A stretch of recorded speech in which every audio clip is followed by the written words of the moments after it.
Hi గారు, welcome to our channel. ప్రస్తుతం మనతో పాటు దాము బాలాజీ గారు సీనియర్ జర్నలిస్ట్ ఉన్నారు. వారితో ఒకసారి మాట్లాడదాం. సో నమస్కారం సార్. నమస్తే. సార్, నాని గారు ప్రొడ్యూసర్ గా కోర్టు మూవీ తెరకెక్కించారు. అది ఇవాళ రిలీజ్ అయింది. సో ఈ సినిమా పైన ఆయన అయితే చాలా కాన్ఫిడెన్స్ గా ఉన్నారు. అంటే ఈ సినిమా బాగాలేకపోతే హిట్ 3 నా నెక్స్ట్ సినిమా కూడా చూడొద్దని చెప్పారు. మరి అంత కాన్ఫిడెంట్ గా అయితే ఉన్నారు. మరి సినిమా రిలీజ్ అయింది కదా, మీ రివ్యూ ఏంటి? అండ్ ఈ సినిమా ట్రైలర్ చూస్తే మనకు అర్థమైపోతుంది పోక్సో యాక్ట్ మీద సినిమా తీశారని. అంటే పోక్సో యాక్ట్ ఎలా దుర్వినియోగం అవుతుందని చెప్పేసి, మరి నిజంగా పోక్సో యాక్ట్ దుర్వినియోగం అవుతుందంటారా? మీ ఒపీనియన్ ఏంటి సార్ ఈ సినిమా? కోర్టు అనేది ఖచ్చితంగా ఈ సినిమా నానిని అయితే ఖచ్చితంగా అప్రిషియేట్ చేయాలి. ఒక డిఫరెంట్ సబ్జెక్ట్తో ఏ మరాఠీలోనో, బెంగాల్లోనో, లేకపోతే మలయాళంలోనో తీసే విధంగా తెలుగులో ఇటువంటి సబ్జెక్ట్ని అటెంప్ట్ చేయడం పట్ల ఫస్ట్ నానిని ఖచ్చితంగా అప్రిషియేట్ చేయాలి. పైగా అతను సొంత డబ్బులు పెట్టి కొత్త డైరెక్టర్ని పెట్టి ఇట్లాంటి ఒక డిఫరెంట్ థీమ్తో రావడం అనేది ఖచ్చితంగా నానిని మనం మెచ్చుకోవాలి. సో ఇక ఈ ఫస్ట్ నేను రివ్యూ చెప్పి తర్వాత పోక్సోకి వస్తాను. దీంట్లో ప్రధానంగా ప్రియదర్శి, హర్ష రోషన్, తర్వాత శ్రీదేవి, శివాజీ సొంటినేని, మన సాయి కుమారు, తర్వాత హర్షవర్ధను, రోహిణి, మంచి కాస్టింగ్ అయితే ఉన్నారు. ఇక టెక్నికల్ విషయానికి వస్తే Ram Jagadeesh director, Nani producer, Vijay Bulganin music చేశాడు, దినేష్ పురుషోత్తం కెమెరా చేశాడు. సో దీంట్లో బేసిక్గా వెరీ వెరీ సింపుల్ స్టోరీ.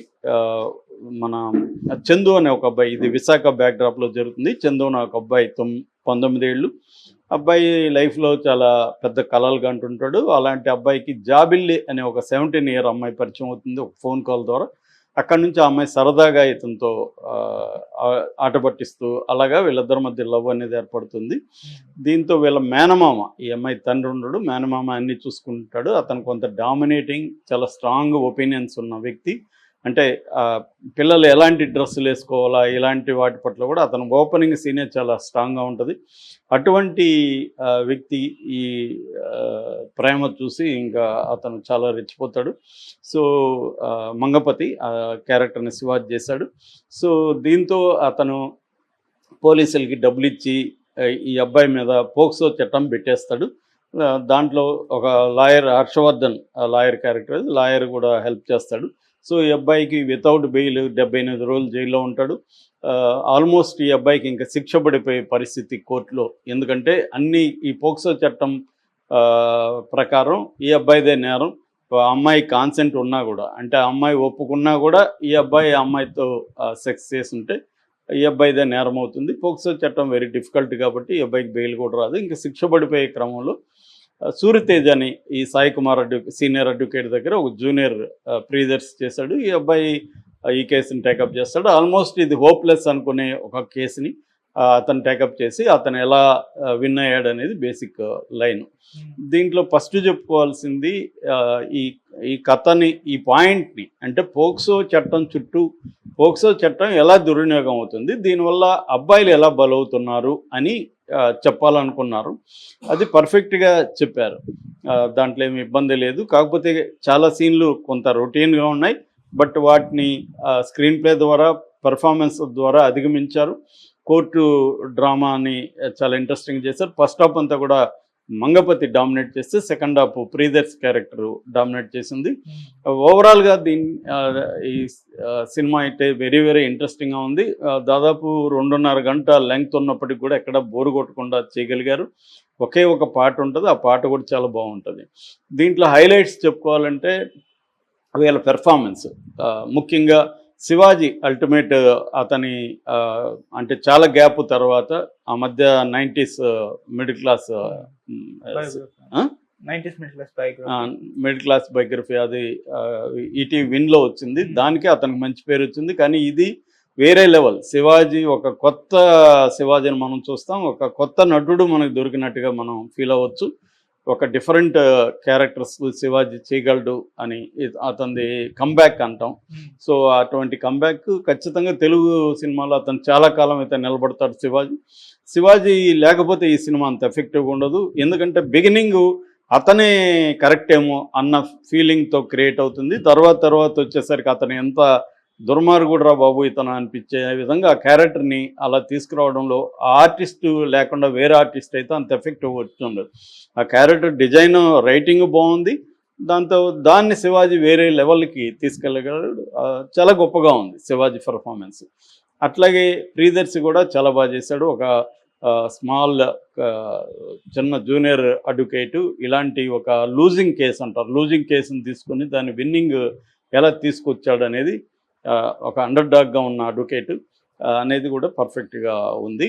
అంటే ఒక చెప్పాలనుకున్న పాయింట్ని ఒక లవ్ స్టోరీతో చెప్పడం అనేది పర్ఫెక్ట్ ఉంది. సో పర్ఫార్మెన్స్లు బాగున్నాయి, బ్యాక్గ్రౌండ్ స్కోర్ చాలా బాగుంది, విజువల్ అపీల్ చాలా ఉంది. టెక్నికల్గా ముఖ్యంగా ఆర్ట్ డిజైన్, ఆ కోర్టు సెట్ అయితే కోర్టు సెట్ అని ఎవరికి అనిపించదు, రియల్ కోర్ట్ లాగా ఉంది.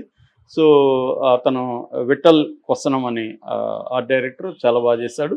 సో టెక్నికల్గా మంచి సౌండ్ ఫిల్ము, నాని ఎక్కడ కాంప్రమైజ్ కాకుండా ఎంత అవసరం అంత పెట్టాడు. అయితే దీంట్లో మైనస్లు కూడా ఉన్నాయి. ఈ మైనస్లు ఏంటంటే ఈ టీనేజ్ లవ్ స్టోరీ, నిబ్బా నిబ్బి లవ్ స్టోరీ అంటారు, ఇది అంత గొప్పగా లేదు, రొటీన్గా ఉంది. మనం అనేకసార్లు చూస్తుంది, అది లెంగ్త్గా కూడా ఉంది. అంత లెంగ్త్ అవసరం లేదు, ఇంకొక 20 నిమిషాలు కట్ చేసి ఉంటే ఇంకా షార్ప్గా వచ్చిండేది. అది కొంత మరి కమర్షియల్ ఎలిమెంట్ కావాలనుకుని పెట్టినట్టుగా అనిపిస్తుంది, కానీ దానివల్ల మనకి కొంత రొటీన్ ఫీలింగ్ అయితే వచ్చింది.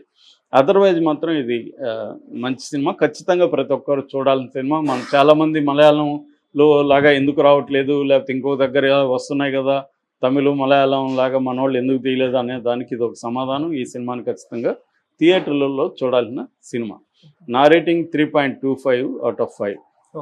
ఇక పోక్సో గురించి, పోక్సో అనేది నేను చాలాసార్లు కూడా అనేక సందర్భాల్లో వచ్చినప్పుడు చెప్పాను. పోక్సో అనేది ఒక స్పెషల్ చట్టం, అది 2012లో వచ్చింది. అంతకుముందు ఏంటంటే UN convention of the rights of a child, అంటే ఐక్యరాజ్య సమితి ఒక కన్వెన్షన్ చేసింది. ఇది వరల్డ్ వైడ్గా దీంట్లో అనేక దేశాలు సంతకాలు చేసాయి, మన దేశం కూడా చేసింది. దాన్ని బట్టి చైల్డ్ రైట్స్ కోసం, చైల్డ్ అబ్యూజ్ అనేది ప్రపంచవ్యాప్తంగా జరుగుతుంది. పిల్లల్ని sexual exploitation, abuse, child pornography, child trafficking, ఇటువంటి వాటి మీద జరుగుతుంది. కాబట్టి దీనికి సపరేట్ చట్టాలు తీసుకురావాలి. ఉన్న ఐపీసీ కానీ, జువనైల్ జస్టిస్ యాక్ట్ అంటారు, జువనైల్ జస్టిస్ యాక్ట్ కానీ ఇవన్నీ సరిపోదని చెప్పి పోక్సోని తీసుకొచ్చారు. పోక్సో అంటే protection of children from sexual offences act అనమాట. ఇది 2012లో వచ్చింది, 2019లో అమెండ్ చేశారు.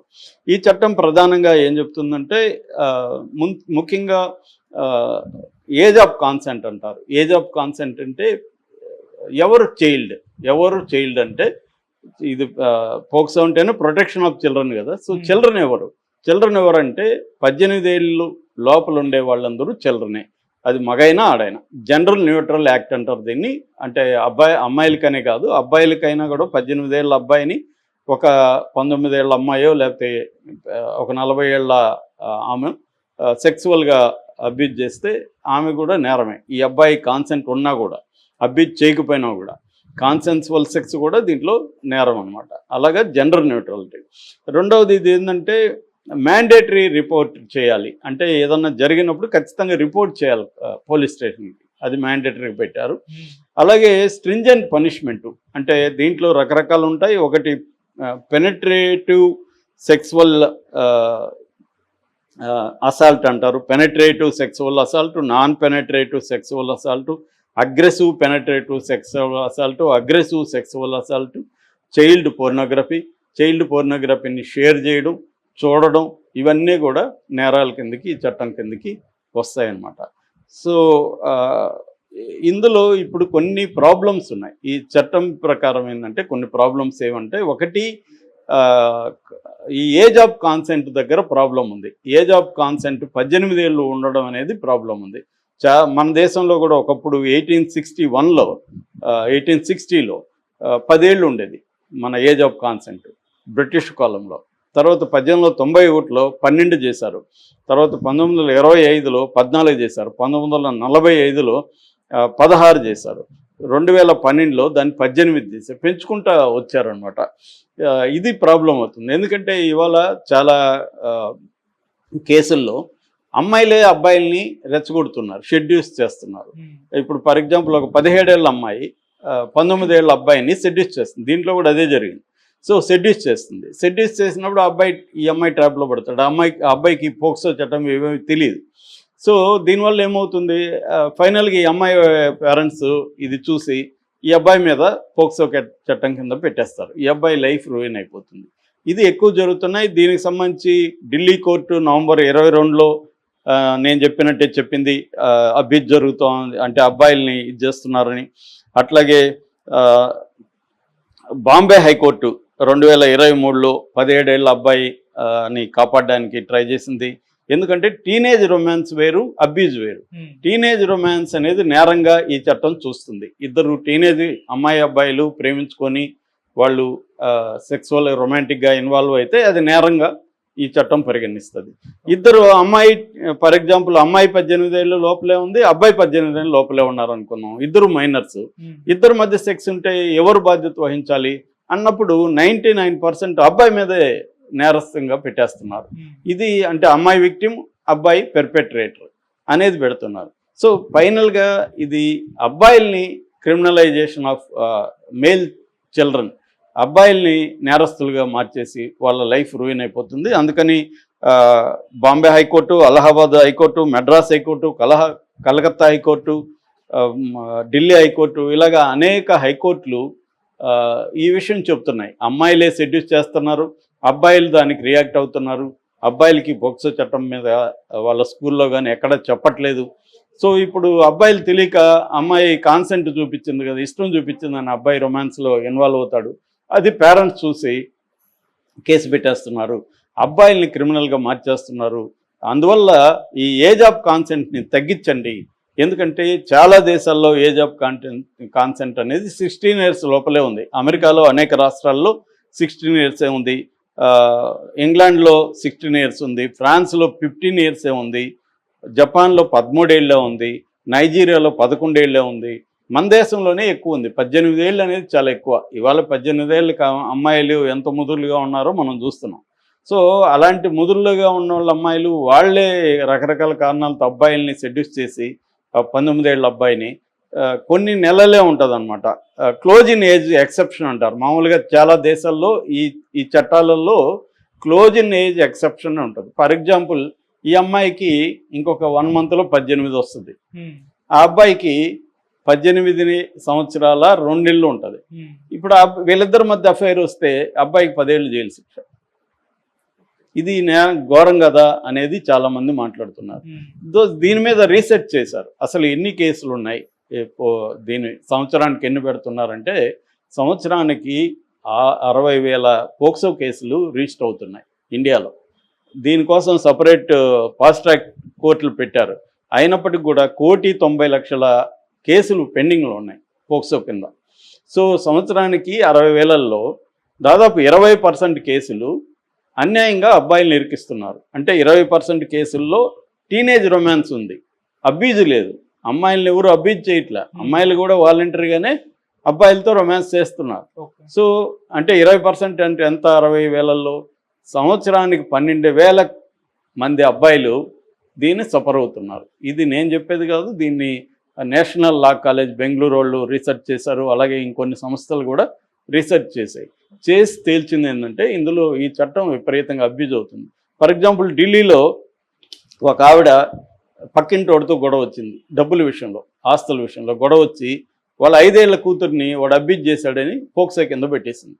ఆ ఢిల్లీ కోర్టు దీన్ని ఫైనలైజ్ చేసి ఆమె తప్పుడు కంప్లైంట్ అని చెప్పి ఆమెకు 1 lakh ఫైన్ వేశారు. సో ఇలాగా తర్వాత మనం పోర్ను చూస్తుంటాం, అదేదో వాళ్ళ ఏజ్ మనకి ఎట్ట తెలుస్తుంది, పోర్నదేదో వస్తుంది, నేను చూశాను, నాకు 10 ఏళ్ళు జైలు శిక్ష వేస్తే ఎలాగా అని చెన్నై హైకోర్టు, మెడ్రాస్ హైకోర్టు పోర్ను చూడడం, చైల్డ్ పోర్ను చూడడం కూడా తప్పు కాదు, అతను ఎవరికైనా షేర్ చేస్తేనే తప్పు అనేది చెప్తే దాన్ని సుప్రీంకోర్టు కొట్టేసింది. అంటే ఈ పోక్సో కేసు అమలు విషయంలో హైకోర్టులేమో ఈ ఘోరంగా జరుగుతుందిరా బాబు, అబ్బాయిల్ని వాళ్ళ లైఫ్ని రూయిన్ చేసేస్తున్నారని